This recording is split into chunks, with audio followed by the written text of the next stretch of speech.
Un saludo de vuelta para todos, queridos alumnos. Esta es la tercera parte del video de lo que es la historia clínica.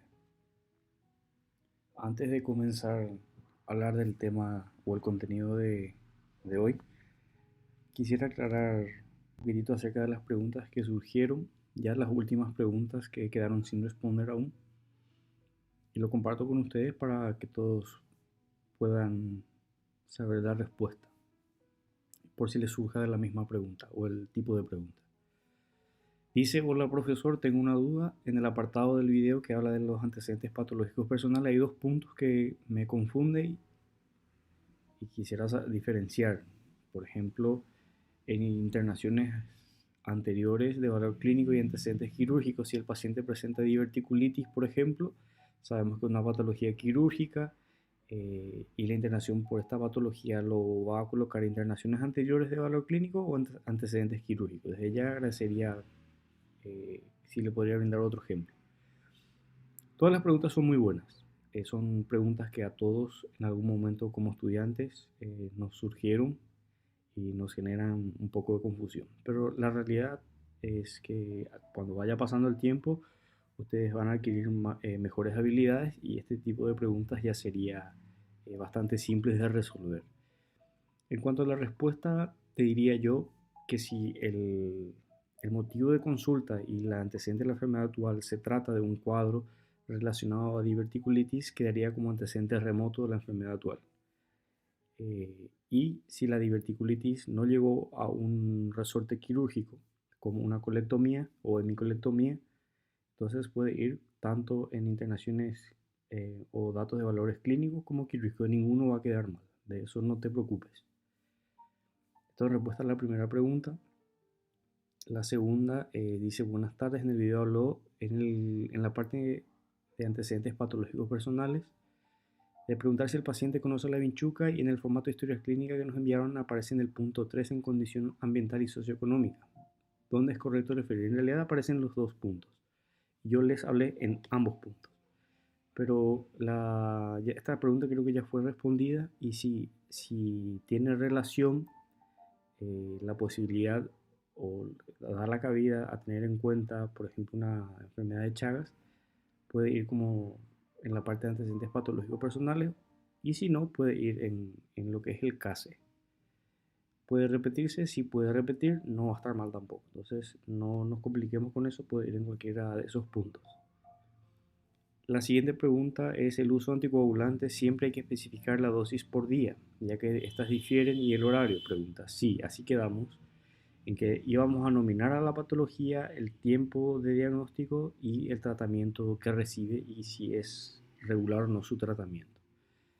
Probablemente de conjunto de cuatro preguntas, FARVA dice en el último, que es la fibrilación auricular de respuesta ventricular alta, por sus siglas, es lo que condiciona a que el paciente reciba anticoagulación. Entonces, en tu caso quedaría como un antecedente patológico personal de interés clínico, portador de fibrilación auricular.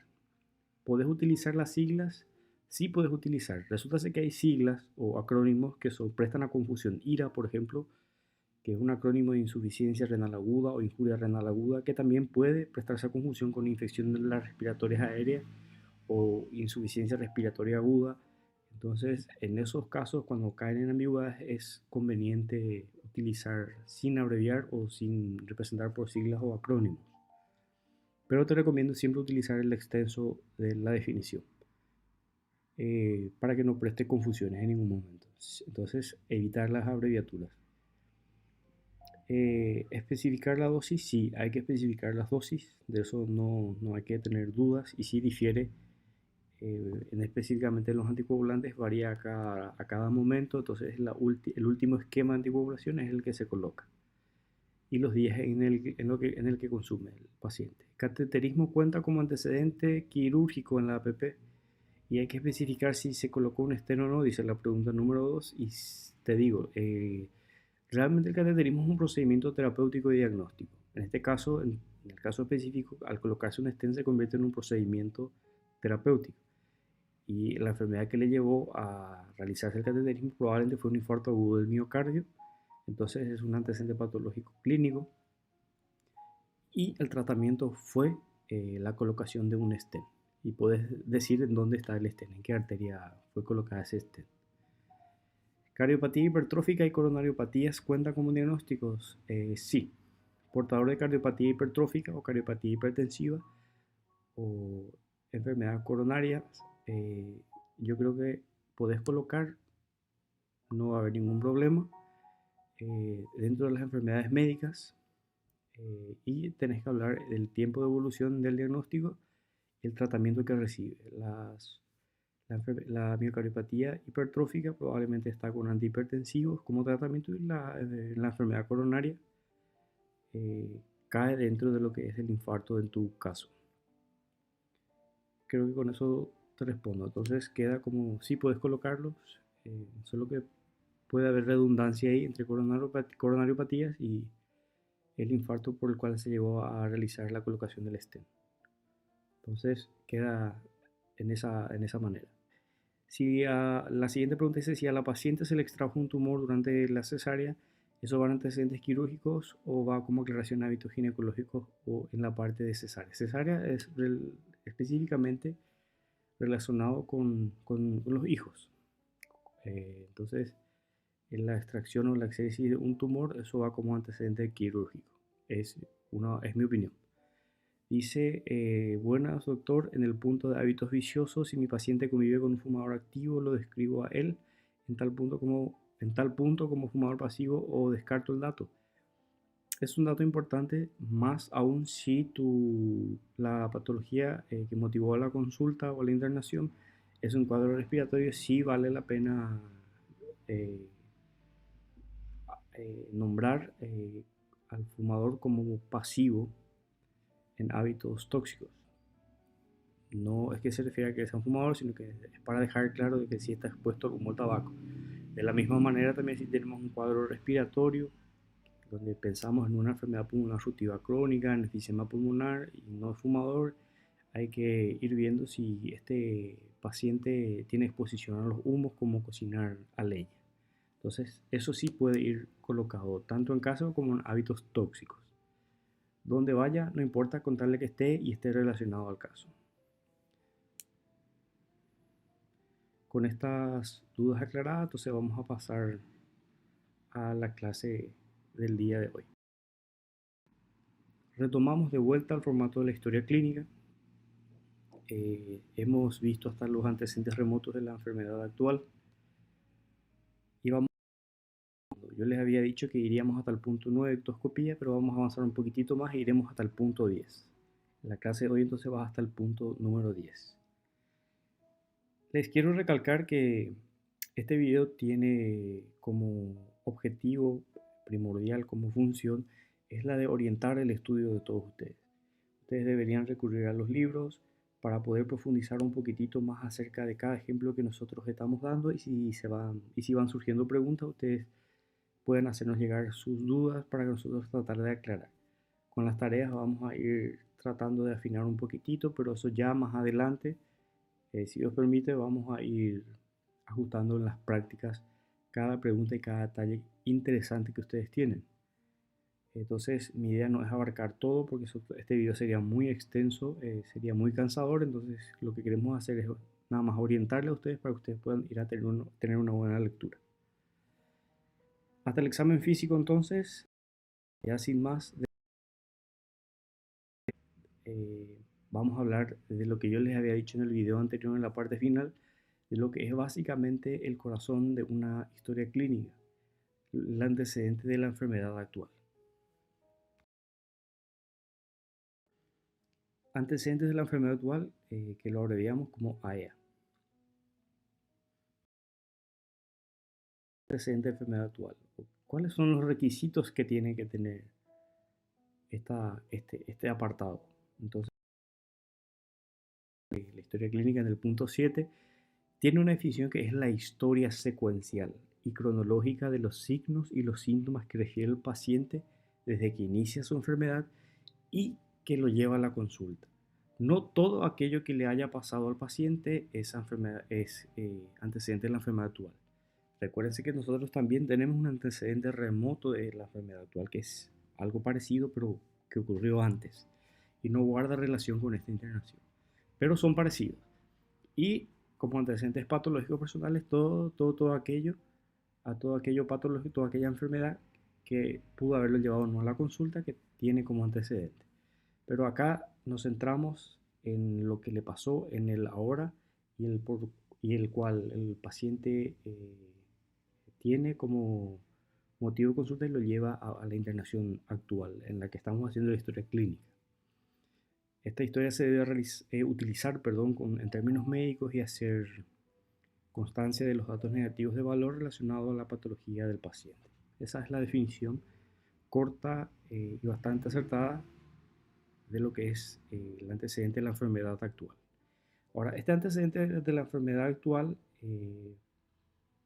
más adelante les voy a ir explicando cómo lo vamos a hacer. Tiene que tener ciertos requisitos que tienen que cumplir. Sería una secuencia, y esa secuencia tiene una cronología. Secuencia quiere decir que la historia va paso a paso. Tiene sus pasos, tiene un inicio, tiene un fin. Una secuencia. No está desordenado, entonces tiene un orden. Si no está ordenado, entonces probablemente va a estar mal ese antecedente de la enfermedad.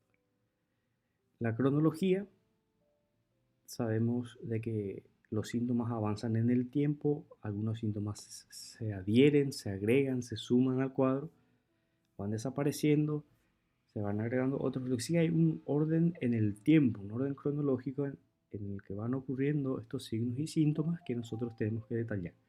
Y lo detallamos desde lo más remoto a lo más reciente. La narración que debe dejarse en constancia en ese apartado debe ser una narración clara. Hay que evitar palabras que presten a la confusión, que le dejen poco claro la narración. Y también, así como dice el siguiente punto, no prestar a confusión. Resulta de que les doy un consejo. Los antecedentes de la enfermedad actual es un poema, es un cuento, tiene una introducción, nudo, desenlace, tiene sus partes y hay que respetar, hay que narrarlo de forma que se pueda entender y no se pueda prestar a confusión. Y el que lo escuche o el que lo lea no tenga dudas de lo que haya pasado, que no le queden huecos o espacios en el que uno no sabe qué le pasó al paciente en ese momento. Entonces, tiene que ser bastante claro.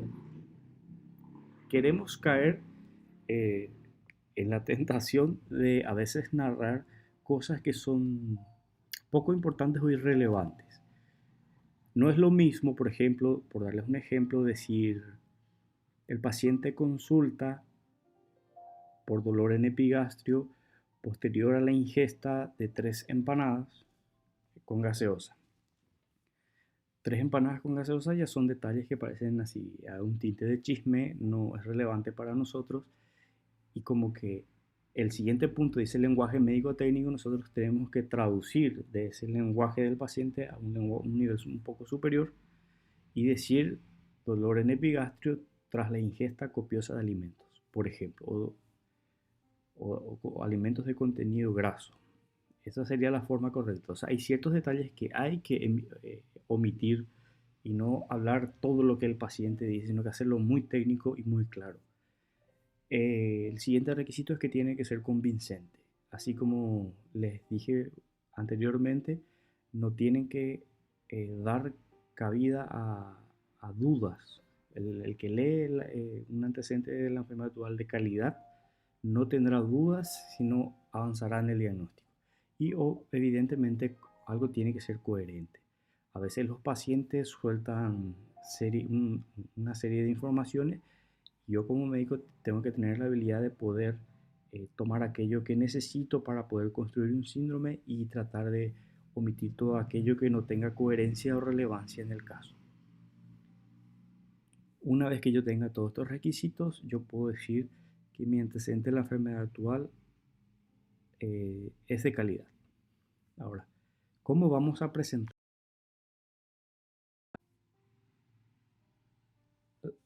Existen varias formas de presentar. Las más representativas son las la forma de presentar ordinal y la forma narrativa. Ordinal, que la palabra dice que viene por orden, es donde se describen cronológicamente cada uno de los síntomas. O sea, yo voy a tomar un síntoma y lo voy a describir según la cronología. Ya les mostraré más adelante. Y la narrativa, así como dice, narra en conjunto todos los síntomas.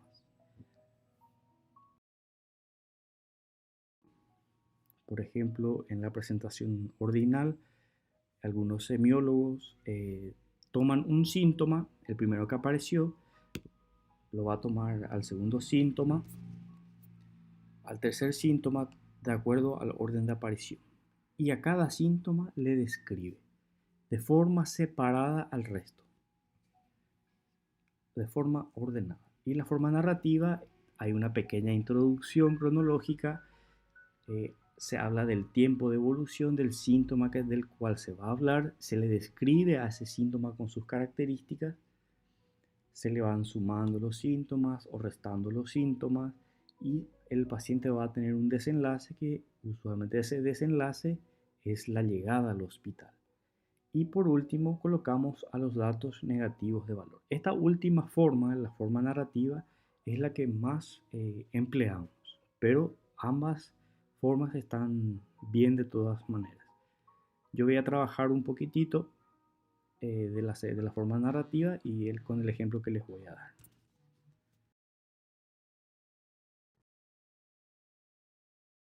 Por ejemplo, mi motivo de consulta será dolor. Mi introducción sería: el cuadro prehospitalario inicia. Es una forma, existen varias formas de iniciar la narración. Esto es un ejemplo nada más. El cuadro prehospitalario inicia.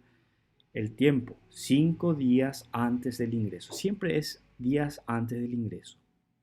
Vamos a acostumbrarnos a utilizar esta manera de narrar cronológicamente. ¿Con qué inicia 5 días antes del ingreso? Con dolor. El dolor, y cuál es la característica que le representa ese dolor, es que se localiza a nivel del hombro izquierdo, de intensidad 8 de 10, tipo puntada, que no irradia, que se exacerba con los movimientos del miembro afecto y cede con analgésicos comunes. Esta es una descripción solamente del dolor. 3 días antes del ingreso, porque yo necesito hablar de otro fenómeno sintomatológico que tuvo el paciente. Entonces, pero que apareció después, no apareció concomitantemente al dolor. 3 días antes del ingreso se agrega fiebre. Fiebre no graduada que inicia con escalofríos, tipo continua, que cede con paracetamol, terminando en lisis.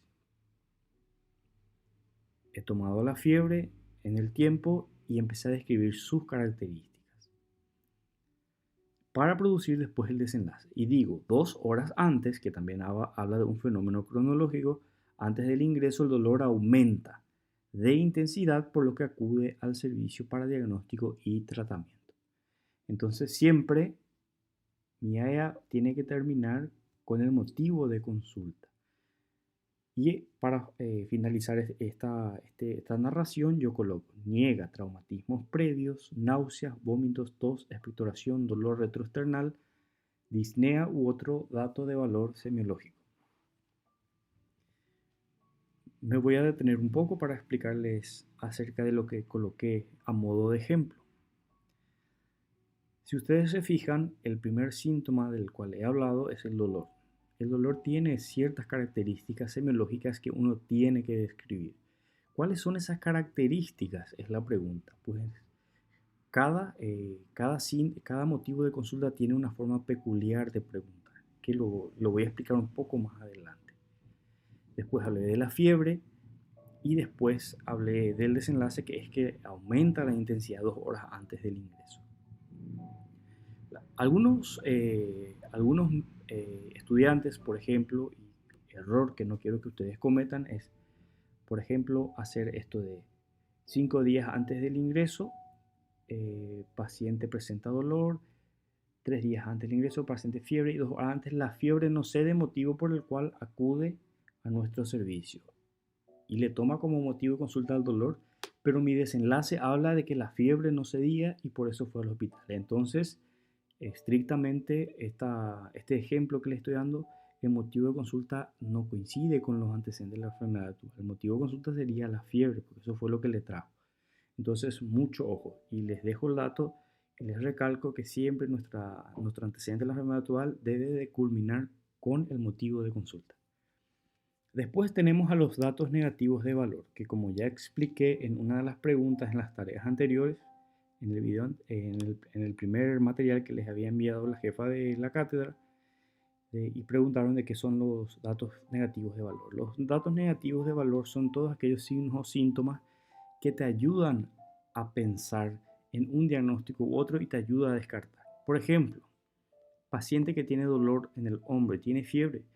En este caso, yo estoy pensando que el paciente tiene una artritis séptica en la articulación del hombro izquierdo.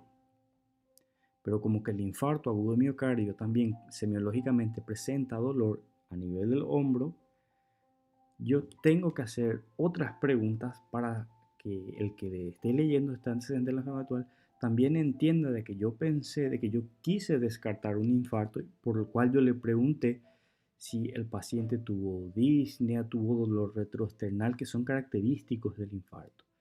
También le pregunté si tuvo traumatismo previo como dato negativo de valor, porque capaz si el paciente no te estaba contando que a lo mejor y se cayó y entonces esa es la causa del dolor. Entonces es un diagnóstico diferencial el traumatismo, entonces yo estoy haciendo esas preguntas. ¿Tuvo fiebre? Eh, entonces yo pregunto si tuvo tos, expectoración, para saber como causa común de fiebre que pueda doler ahí en el tórax, irradiado hacia los miembros, una neumonía, las náuseas y vómitos que pueden acompañar o no al infarto agudo de miocardio. Entonces, mis datos negativos de valor me ayudan a hacer entender de que yo sí pensé en otras patologías que son parecidas a la que tiene mi paciente y que me ayudan a descartar. Les había dicho de que cada síntoma o signo debe de tener una descripción. Y estos básicamente son los 7 atributos que cada síntoma tiene que tener. Cada, cada signo o síntoma uno tiene que indagar acerca de su localización, de la calidad del síntoma, en qué consiste ese síntoma, de la cantidad o la intensidad que tiene ese síntoma, el tiempo de evolución, las condiciones que exacerban ese síntoma o atenúan o mejoran o alivian ese síntoma y con qué otro síntoma, otra sintomatología está asociada. Estas son las 7 preguntas en general para cualquiera de los síntomas. Pero ojo, existen ciertos síntomas, preguntas obligadas a realizar. Por ejemplo, en el libro de Argento ustedes van a encontrar este cuadro y habla en el capítulo de dolor. Y existen 6 preguntas que hay que realizar indefectiblemente ante el síntoma de dolor. Y utiliza la mnemotecnia, que es el acrónimo ALICIA. En la parte de abajo, si se fijan, la antigüedad o la aparición, la localización del dolor, donde se irradia o propaga el dolor, el tipo o carácter del dolor, la intensidad de 1 al 10, por ejemplo, y cuáles son los factores que atenúan o agravan la sensación de dolor. Y le faltan los síntomas acompañantes al final. Entonces, para cuando tengamos el caso de dolor, son estas características las que yo debo recabar. No puedo centrarme y hablar de cada síntoma y su especificidad. Entonces, les invito a que recurran al libro y vayan viendo. Aquellos síntomas que son particulares y las preguntas son un tanto diferentes son los que están en la parte 4 del libro Agentes, signos y síntomas generales, como ustedes ven, dolor, fiebre, disnea, cianosis, edema, ictericia, astenia, pérdida y ganancia de peso. Pero también les invito a leer un poquitito de cada apartado del libro, por ejemplo en la parte 7 de cardiovascular, siempre en la primera sección habla de los motivos consultas de ese aparato o sistema. Y las preguntas específicas que vamos a hacer para cada tipo de signo o síntoma. Pero Recuerden siempre el cuadrito, el primero que les mostré, los 7 atributos, son básicamente las preguntas que le hacemos a todos. Y cada uno va a tener una forma o pregunta peculiar que hay que hacer porque nos ayuda a diferenciar un diagnóstico de otro. Voy a hacer el ejemplo de, del motivo de consulta dolor. Primero, hablo de la antigüedad o el tiempo de aparición. Entonces yo digo, dolor de 5 días de evolución, que si voy a hacerlo en un antecedente de la enfermedad actual, tengo que decir 5 días antes del ingreso. Dolor de 5 días de evolución. Localización es el siguiente punto de la palabra Alicia y digo, localizado en región retroesternal. Luego debo preguntarle gradación y digo, que irradia a cara interna del miembro superior izquierdo, hombro ipsilateral y región del cuello y mandíbula. Esas son las zonas donde el dolor se irradia.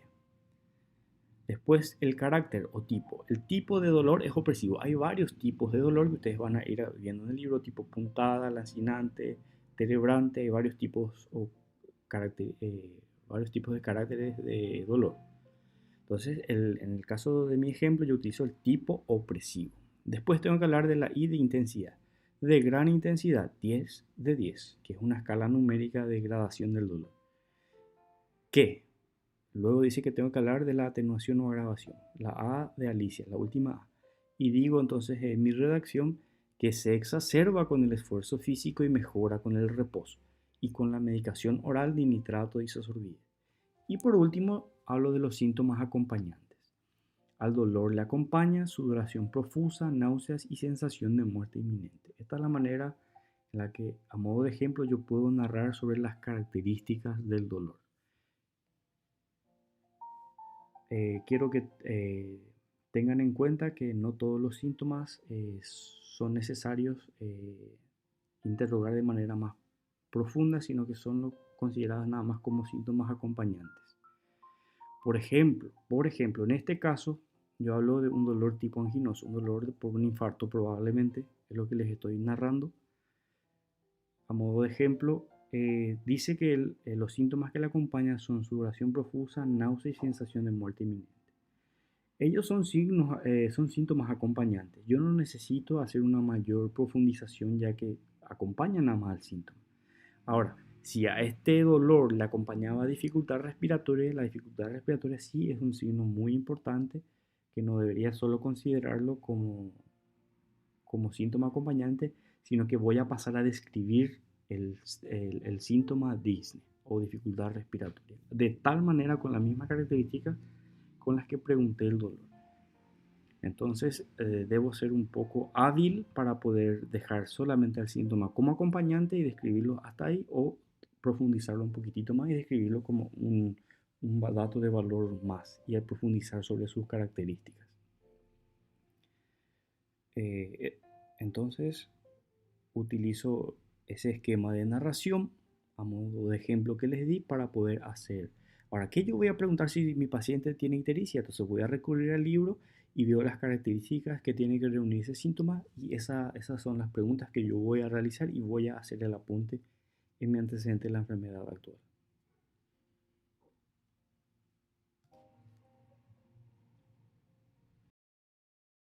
Bueno, vamos a seguir remotos de la Los antecedentes remotos de la enfermedad actual, como la condición anterior que guarda relación directa con la patología actual. Este AEA, si estuvo hablando de cierta patología o se describe o configura como cierta patología, y si el paciente no es la primera vez que le ocurre esto, si se le ocurrió alguna otra vez y no tiene conexión en tiempo con este estado actual, a eso lo vamos a referir como antecedente remoto de la enfermedad actual. O sea, eh, lo que quiero dejarles claro es que vamos a tomar al cuadro similar a este cuadro actual que tuvo antes o también una enfermedad crónica que se puede considerar colocarlo en el área si la patología actual es una descompensación. O sea, si mi paciente es un paciente enfermo renal crónico y él ingresa por dificultad respiratoria porque hay una sobrecarga hídrica porque el paciente dejó de orinar, entonces eso sí se puede considerar a la enfermedad renal crónica, a esa enfermedad crónica como antecedente remoto de la enfermedad actual, según lo que nos dice nuestro formato de historia. ¿Qué es lo que yo voy a mencionar? En este punto voy a mencionar en qué momento se dio el cuadro similar, si llegó a recibir ayuda de algún facultativo, a qué diagnóstico y a qué tratamiento se llegó en aquel momento y la evolución que tuvo esa enfermedad. A modo de ejemplo, puedo colocar, paciente refiere cuadro similar hace 3 años, habla de tiempo de evolución, con disnea y palpitaciones, que fue ingresado y diagnosticado de insuficiencia cardíaca, cuyo tratamiento fue principalmente farmacológico con IECAS y diuréticos, y refiere mejoría y cese de los síntomas. Entonces yo hablo acá de qué diagnóstico tuvo, el tiempo en el que tuvo, en qué momento, eh, cómo evolucionó y con qué se trató. Ese es el ejemplo que yo colocaría. Si el paciente te dice que es la primera vez que le acontece esta situación, entonces niega cuadro similar anterior. No es largo, no nos vamos a tener mucho, no nos compliquemos, entonces vamos a seguir avanzando. La parte de es la visualización, es el acto de ver de forma completa al paciente en el momento en que se realiza la evaluación del paciente. Se inicia cuando empezamos a interrogar al paciente arrojando ya una información dinámica que va cambiando eh, y que va a diferir de un examinador a otro, porque como ya se dijo, depende del momento que se evalúe. Claro, esto quiere decir que básicamente es la fotografía del paciente en el momento en el que está haciendo ya el interrogatorio. Hay que recordarse que ectoscopía es solamente con el arte de observar, con el arte de la inspección. Nosotros no necesitamos realizar ninguna maniobra, ir a controlar, ni siquiera entrar en contacto con el paciente para poder realizar la ectoscopía. Esto está a los ojos y lo hacemos según a mi médico examinador me impresione y puede variar de acá a unas horas y otro médico diferir en lo que yo veo. Entonces es algo subjetivo y supeditado al examinador. Ahora, ¿qué es lo que yo voy a evaluar en la lactoscopía? Estos puntos en más o menos este orden, como ejemplo. Tengo que hablar sobre el sexo del paciente, su edad, la concordancia biológica cronológica, el estado de conciencia o orientación, la fase, la constitución del paciente, la opción en el lecho, la marcha, su lenguaje, el ingreso al servicio, lo que llama a uno la atención y la impresión que nos deja el paciente. Todo esto simplemente mirando al paciente. El primer punto es sexo. No necesito dar una explicación mayor, masculino, femenino, pero sí me voy a ir deteniendo ya en los otros, concordancia biológica cronológica. Esto quiere decir que la edad yo lo voy a manifestar en años del paciente. La concordancia biológica cronológica es tratar de estimar, porque nosotros nada más estamos viendo, es ver si la edad que dice referir el paciente, que dice yo tengo 40 años, y si lo que a nosotros nos impresiona, su biología, la, la parte externa, coincide con su edad. O sea, ver si la edad cronológica coincide con la biológica o impresiona mayor o menor. Hay 3 fotografías en la parte inferior, de izquierda a derecha. La primera paciente es una paciente que tiene 40 años. Dirán ustedes que no parece de 40 años. Esta paciente padece de esclerodermia. Entonces la falta de arrugas impresiona una edad mucho menor a la cronológica. La biológica no coincide con la cronológica. Después tenemos un paciente pediátrico que parece mucho más viejo, donde la edad tampoco coincide. Y más para la derecha tenemos una paciente que tiene 20 años de edad, pero parece una criatura condicionada por el retraso de crecimiento de una enfermedad renal crónica. Una paciente que tuvimos en el IPS central. Entonces, a veces lo que a nuestros ojos nos impresiona es que el paciente parece mayor o menor a lo que su edad se refiere. Entonces, a eso me refiero con la concordancia biológica cronológica. Existen patologías que evidentemente existe esta disrupción, pero no siempre se da el caso. Es nada más una percepción del evaluador. Inclusive hay ciertas condiciones, ciertos hábitos que hacen que uno aparente de mayor edad a la edad cronológica. El tabaquista, el malnutrido, el mal cuidado, de escasos recursos económicos que condicionan un poquitito el aspecto que proyecta.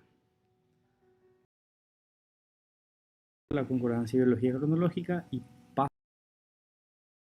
a la orientación. El estado de la conciencia es un componente del estado mental, como vemos nosotros en ese diagrama. El estado de conciencia puede ser un estado de alerta, un estado somnoliento, comatoso o delirante, cualitativa o cuantitativamente hablando. Utilizaremos el término vigil para el paciente que está despierto, utilizaremos el término lúcido para el paciente que no tiene alteraciones cualitativas de su conciencia. O sea, yo puedo tener un paciente vigil, pero puede que no esté lúcido. O sea, está vigil es sinónimo de despierto nada más, y la lucidez es que todo su estado mental esté conservado. Esos son términos que no quiero que vayan confundiendo. Después tenemos a la orientación en tiempo. Si se ubica en tiempo, sabe en qué momento de la fecha está el paciente. Si sabe dónde está, eso quiere decir el espacio, y sabe quién es y quiénes son las otras personas. En la actoscopía decimos nada más paciente lúcido, que también yo le puedo colocar colaborador o no. Con lúcido, colaborador, orientado en tiempo, espacio y persona. En esta parte voy a narrarlo de esa manera. Ya en la parte de la evaluación neurológica, esto va a cambiar un poquitito, entonces ya las evaluaciones ya cambian en terminología. La orientación a lo psíquica y autopsíquica, por ejemplo. Pero en esta parte nada más vamos a centrarnos a decir en tiempo, espacio y persona. Luego de evaluar el estado de conciencia, voy a evaluar las fases. Donde yo puedo decir que la fase está compuesta, si es una fase normal, armónica, que no me impresiona un paciente enfermo. Y también tengo ciertas fases que son características a ciertas enfermedades. Acá en la tabla ustedes ven, por ejemplo, la clasificación de fases por aparatos y sistemas. Hay varios tipos de fases descritas y conocidas. La mitral, la fascia aórtica, fascia venosa, fascia alcohólica, caquética, hipocrática, nefrítica, nefrótica, fascia leonina, la pelagrosa, la acromegálica, etcétera, etcétera. Abajo ustedes verán 5 fases distintas que con el simple hecho de mirar nosotros podemos tener una noción diagnóstica, inclusive hablar con el paciente. Eso es lo que delata el rostro o la fascia de los pacientes. La imagen inferior izquierda es una fascia acromegálica. La mandíbula se ensancha, se hace prominentes los huesos anchos. La que sigue a la derecha es una fascia mitral, que es la coloración rojo cianótica de la mejilla y del dorso de la nariz. La siguiente es la fascia miasténica, donde hay una cierta ptosis en ambos ojos. El paciente entonces tiene una mirada pseudo-ocluida, entonces obliga al paciente a enviar la cabeza hacia atrás para poder ver. Es la mirada en astrónomo, o sea, la fascia miasténica, que se ve en la enfermedad de miastenia gravis. La siguiente es la fascia botagada, es la fascia cushingoide, que se ve en la enfermedad de Cushing o en ciertas Cushing medicamentosos. Y la última es la fascia caquética, que es la fascia de la desnutrición del estado de consuntivo del paciente. La bola de Bichat desaparece, se hunden los ojos en las órbitas, hacen prominentes los relieves óseos, o sea que cada fase tiene una característica y tiene un nombre o un epónimo. Entonces, mientras más yo investigué en el libro estas fases que le estoy citando acá, y hay muchas más, entonces con el simple hecho de observar a un paciente yo puedo hacer o intentar hacer un diagnóstico. La constitución no sería más que la armonía entre las partes del cuerpo. Utilizaremos al paciente como mesolíneo, longilíneo o brevilíneo de acuerdo a las dimensiones entre su tronco y sus extremidades y la cabeza. También se utilizan sinónimos como pícnico, leptosomático, leptosómico, atlético. Según la escala de Sheldon, puede ser endomórfico, mesomórfico, ectomórfico. Todos son sinónimos y no habla más que la relación entre las proporciones de su cuerpo. Les invito a utilizar entonces más frecuentemente la palabra mesolíneo, longilíneo, brevilíneo, que cuando inspeccionemos el tórax vamos a través de una maniobra a poder determinar mejor. Pero hasta ahora lo estamos haciendo con el simple hecho de observar. Entonces el brevilíneo es el paciente obeso, de tórax corto, de miembros inferiores cortos. Longilíneo es un paciente más delgado, de extremidades largas, el cuello largo. Y el mesolíneo es el intermedio o es el más armónico de todos. La Constitución y miro cómo adopta el lecho. En cuestiones de actitudes y posiciones, yo hablo de el paciente puede adoptar el decúbito, que es el estar acostado. Si se acuesta en decúbito, con la boca hacia arriba, hablo de que es un decúbito supino, puede tener un decúbito lateral, derecho o izquierdo, dependiendo del lado, o el decúbito prono si es boca para abajo. Ahora, esa es nada más una posición. Pero yo tengo que tener en cuenta también la voluntad y la fuerza del paciente, por lo cual yo obtengo dos tipos de decúbito. No solo por la posición de supina, lateral y prona, sino también puedo obtener otra cualidad que es el decúbito pasivo o activo. El decúbito pasivo es el decúbito, como lo dice su nombre, pasivo, es por la falta de fuerza del paciente, entonces, o no tiene voluntad, está inconsciente, entonces tiene un decúbito pasivo, está de esa manera porque no tiene de otra. Ahora, si ya ejerce fuerza o voluntad propia, él puede adoptar ciertas posiciones, entonces yo hablo de un decúbito activo.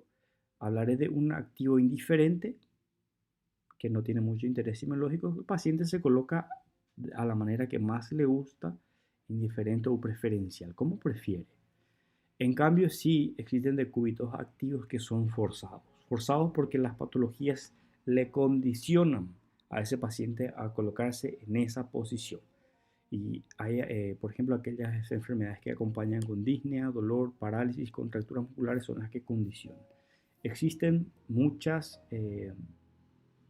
posiciones patológicas que ustedes van a ir a ver en el libro. La posición maometana, eh, la ortopnea, que es una posición, una actitud patológica que se ve en los que tienen dificultad respiratoria, que les obliga a sentarse para poder respirar mejor. Entonces ustedes van a ir al libro a ver cuáles son las posiciones y actitudes que son patológicas. Pero tengan en cuenta que a la hora de hablar en la endoscopía digo el decúbito en su posición y veo si es activo o pasivo, y si es activo digo si es indiferente o si es forzado a su patología. Observé la opción que adopta en el hecho, puedo observar también la mano, vienen del puedo obtener trastornos del habla o trastornos del lenguaje que ya es un proceso más complejo. En trastornos del habla puedo hablarnos de dislalias, dislosias, disartrias, disfonías, afonías, disemias, farfuleo, afasias, disfasias, etcétera, etcétera. Lenguaje conservado o lenguaje abolido también puede decir si no se puede obtener por A o B motivo, o alguna alteración de las que están ahí, para la cual ustedes van a ir a su glosario que se les pide ya desde el primer video, que vayan teniendo y vayan notando el significado de estas palabras técnicas. que por razones de tiempo no lo voy a explicar. Luego coloco cómo ingresó al servicio, si vino caminando, en camillas o en silla de ruedas, o si vino ayudado por terceros o no.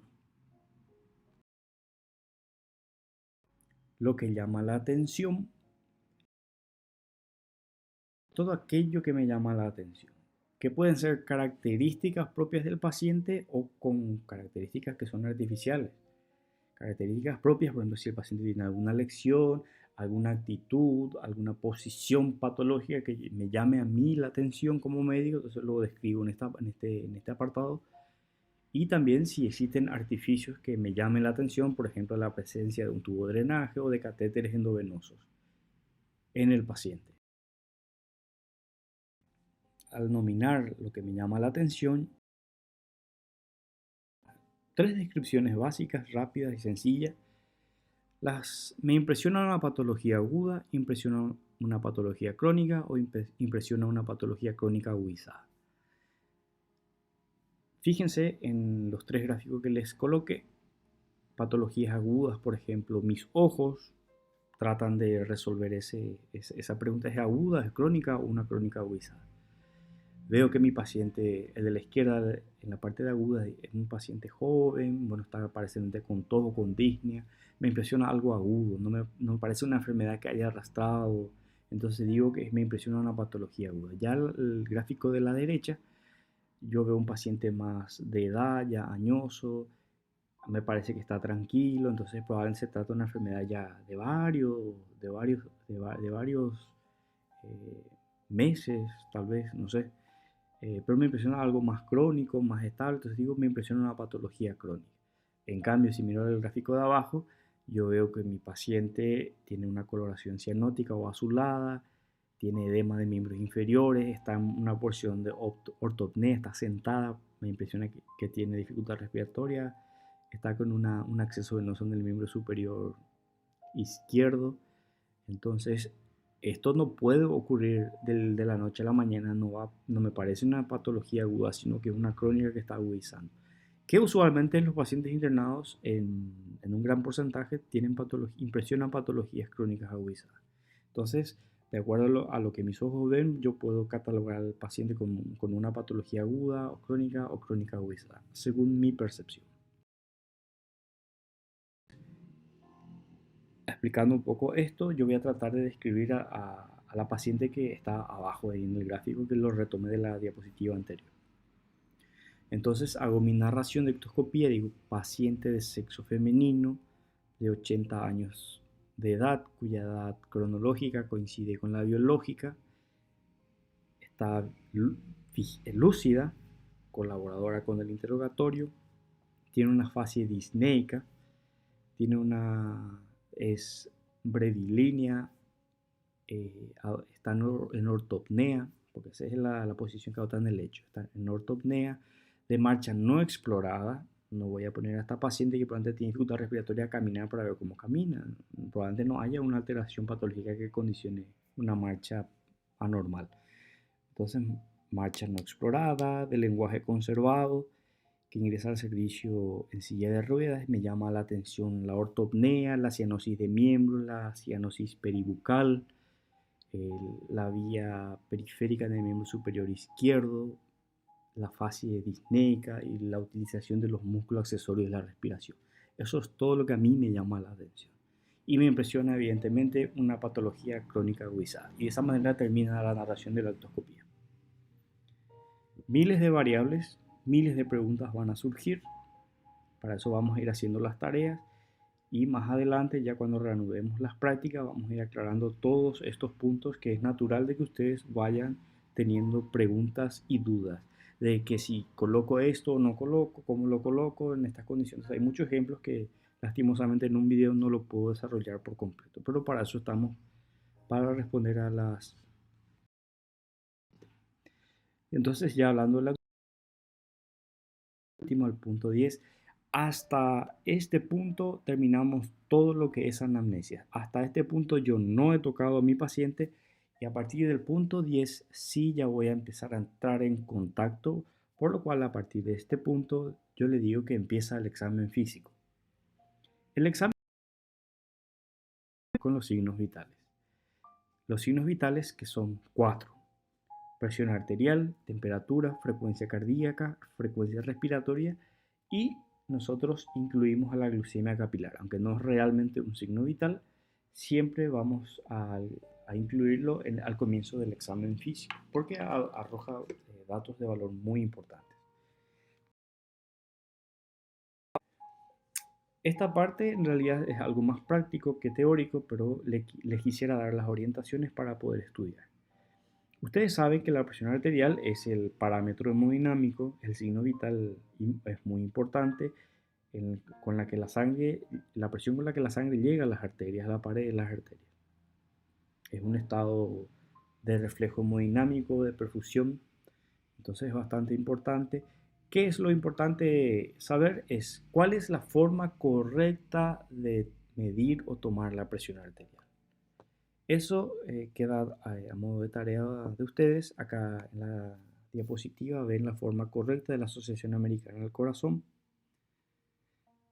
acerca de cuál es la forma correcta de tomar la presión arterial. Ahora, la técnica, sí, me gustaría que vayan viéndolo en el libro, pero sí, lo que quiero que sepan ya a partir de ahora es que existe una forma correcta de medir la presión arterial. La presión arterial se expresa en milímetros de mercurio. La presión arterial se puede obtener a través de dos técnicas, la directa y la indirecta. Nosotros en semiología obtenemos bajo la forma indirecta. La directa son aquellas que utilizan dispositivos que se colocan directamente en la arteria y pueden medir la presión arterial. Nosotros utilizamos la manera indirecta, por ende, a través de dos técnicas, la palpatoria y la auscultatoria. La técnica palpatoria es la que utilizo el manguito del esfigmomanómetro, empiezo a insuflar mientras voy palpando el pulso radial. Cuando yo perciba de que las pulsaciones hayan desaparecido, insuflo 20 a 30 milímetros de mercurio más para ir descendiendo posteriormente de forma gradual hasta que yo vuelva a percibir la pulsación, y ese es el momento en el que yo voy a percibir la presión sistólica. Y me fijo en qué numeración se encuentra la manecilla del esfigmomanómetro para tratar de determinar la presión sistólica. A través de este método palpatorio no puedo obtener la presión diastólica, porque una vez que aparece el pulso ya no va a desaparecer. Una vez que yo determine la presión arterial sistólica, procedo a hacer la combinación con el estetoscopio y ya lo convierto en una técnica auscultatoria. Entonces hablo de la misma manera, como que yo ya obtuve una presión arterial sistólica, ya sé dónde está mi máxima, entonces directamente elevo 20 a 30 milímetros de mercurio más y voy descendiendo progresivamente hasta escuchar el primer ruido y el último ruido. Ahora sí, al auscultar el último ruido sí corresponde a la presión arterial diastólica.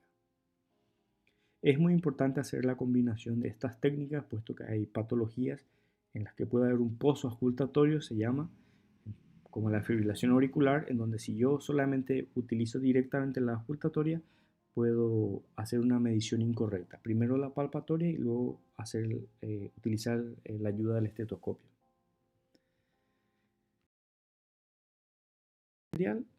Lo típico es que pensemos que en el antebrazo, pero también podemos tomarlo en el brazo, podemos tomarlo en los miembros inferiores, dependiendo de la arteria que podamos evaluar, la arteria radial, braquial, la pedia o la poplitea. Todos tienen un valor normal distinto. Los miembros inferiores tienen una presión arterial superior a las de los miembros superiores. Y mi miembro superior, derecho e izquierdo, también difieren uno del otro de acuerdo a quién esté más cerca del corazón o no. ¿Cuál brazo utilizar? Eso lo van a leer en la guía de la Asociación Americana en la diapositiva previa que les había mostrado. Tomamos el que tenga mayor valor. El siguiente parámetro, que está expresada en grados Celsius, usamos usualmente un termómetro para poder medir la temperatura o grabar la fiebre. Hay un rango normal de temperatura y Después tenemos un rango para llamarle a la febrícula, para llamar a la fiebre como tal, dependiendo de los grados que vaya ascendiendo. Eso lo van a ver en capítulo de síntomas generales del argente en la parte de fiebre. ¿Qué es lo que tengo que saber también? Es que el cuerpo, en la frente, en el oído, en la boca, la axila y el recto. ¿Qué es lo que yo debo saber? Que básicamente en la boca y el recto son los más fiables. La axila, la frente y los oídos tienen mucha dependencia del factor externo para dar una verdadera medición de la temperatura corporal. Evidentemente, cuando elijo uno u otro, dependiendo de la comodidad, de qué tan rápido lo quiera hacer, la boca, por ejemplo, no la voy a medir en niños menores de 6 años porque uno no sabe cómo se va a comportar, puede romperse el termómetro en la boca, lesionar la boca, etcétera, etcétera. Y la rectal es la que es más exacta, es nada más que es incómoda, entonces esta se utiliza más en niños menores de 6 años y en los enfermos que están inconscientes o confusos. En ellos se recomienda utilizar la temperatura rectal. Entonces, ¿cómo se expresa en grados Celsius? ¿Con qué se mide? Con un termómetro. ¿Dónde se coloca? Existen diferentes sitios. ¿Cómo se clasifica la temperatura corporal? En normotermia, en febrícula o fiebre, y la fiebre también puede ser subdividida. Eso lo vamos a ir a estudiar en la parte de fiebre en el capítulo del argente de semiología de los síntomas generales. Lo que no olviden nunca es que se expresan latidos por minuto. O sea, ¿cuántos latidos yo puedo auscultar en un minuto, en 60 segundos? Tiene una técnica que en el momento de la práctica vamos a ir desarrollando. Solamente colocamos el estetoscopio en el foco mitral y vamos ayudándonos de un cronómetro, un reloj, y vamos a contar la cantidad de latidos que encontramos en un minuto. No hay que confundir, por favor, la frecuencia cardíaca con la frecuencia pulso, porque a veces uno solicita para que uno mida la frecuencia cardíaca y va directamente a contar las pulsaciones de la arteria radial. Entonces, eso es frecuencia pulso, no es frecuencia cardíaca. La frecuencia cardíaca se cuenta en el área cardíaca, directamente en el corazón. A veces la frecuencia cardíaca es un tanto irregular, por lo que a veces es importante hacer varias determinaciones y luego hacer un promedio aritmético, hacer un cálculo matemático, hacer un promedio, y eso es lo que yo voy a referir como latidos por minuto en promedio. O sea que si en mis signos vitales, en la parte de cuando voy a escribir esa hoja de historia clínica, yo coloco 85 latidos por minuto en promedio. Eso indica de que hiciste un cálculo de promedio y que tu ritmo es irregular. Si es regular, directamente colocamos tantos latidos por minuto. Vital es la frecuencia de las respiraciones por minuto. Se expresa de esa manera. Existen varias técnicas, también nos ayudamos de un cronómetro o un reloj y vamos a ir contando cuántas expansiones torácicas ocurren en un minuto.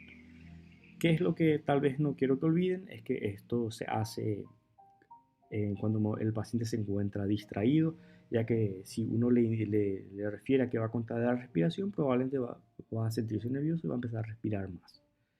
Y no sería un dato fiable. Entonces eso, mientras estamos haciendo alguna otra maniobra o cuando uno está siendo más hábil, hace dos cosas a la vez tal vez, va a poder obtener la frecuencia respiratoria, pero siempre bajo un fenómeno de distracción del paciente. Aunque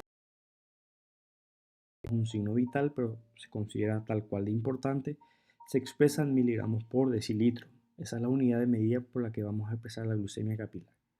Se realiza a través de la medición de glucosa en la sangre capilar y es una forma rápida de obtener esa medida a través de dispositivos para el efecto.